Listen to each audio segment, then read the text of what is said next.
ഇന്ന് ശ്രീകുട്ടിയുടെ ബർത്ത്ഡേ ആണ് കേട്ടോ. അപ്പം ഞാൻ തലേദിവസം വിചാരിച്ചായിരുന്നു രാവിലെ നമുക്കൊന്ന് എല്ലാവർക്കും കൂടിയിട്ട് അമ്പലത്തിൽ പോകാമെന്ന്. പക്ഷേ രാവിലെ നടന്നില്ല. അപ്പം വിചാരിച്ച് വൈകിട്ട് പോയാൽ ഞങ്ങളെല്ലാവരും കൂടെ ഇവിടെ അടുത്ത് തന്നെയാണ് ഗോക്കട അമ്പലം. അങ്ങനെ ഗോക്കട അമ്പലത്തിൽ പോയി. വീട്ടിൽ നിന്ന് ഇറങ്ങിയപ്പോഴും കറണ്ട് ഉണ്ടായിരുന്നില്ല. ഇവിടെ എത്തിയപ്പോൾ ഇവിടെയും കറണ്ടില്ല. പക്ഷേ കുറച്ച് കഴിഞ്ഞപ്പോഴേക്കും വന്നു കേട്ടോ കറണ്ട്. അങ്ങനെ ഞങ്ങളെല്ലാവരും കൂടെ ഇവിടെയൊക്കെ ഒന്ന് തൊഴുത്, നല്ല രസമല്ലേ ഈ സന്ധ്യാസമയത്ത് അമ്പലത്തിലേക്ക് വരാൻ. അപ്പോൾ അങ്ങനെ ഞങ്ങൾ എല്ലാവരും തൊഴുതു. അതിന് ശേഷം അച്ഛൻ്റെ വീട് വരെ ഒന്ന് പോകാമെന്നുള്ളൊരു പ്ലാനിങ്ങിലായിരുന്നു നമ്മൾ.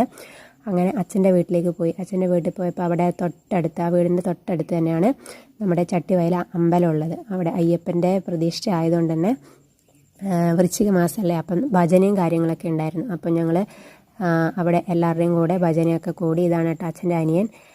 പിന്നെ ഞങ്ങൾ അവിടുന്ന് പ്രസാദമൊക്കെ വാങ്ങി, പായസം ഉണ്ടായിരുന്നു. അങ്ങനെ പ്രസാദമൊക്കെ വാങ്ങി അവിടെയൊക്കെ തൊഴുത് ഭജനയൊക്കെ കൂടിയതിന് ശേഷം സന്തോഷമായിട്ട് നമ്മൾ തിരിച്ച് വീട്ടിലേക്ക് പോകുന്നു കേട്ടോ.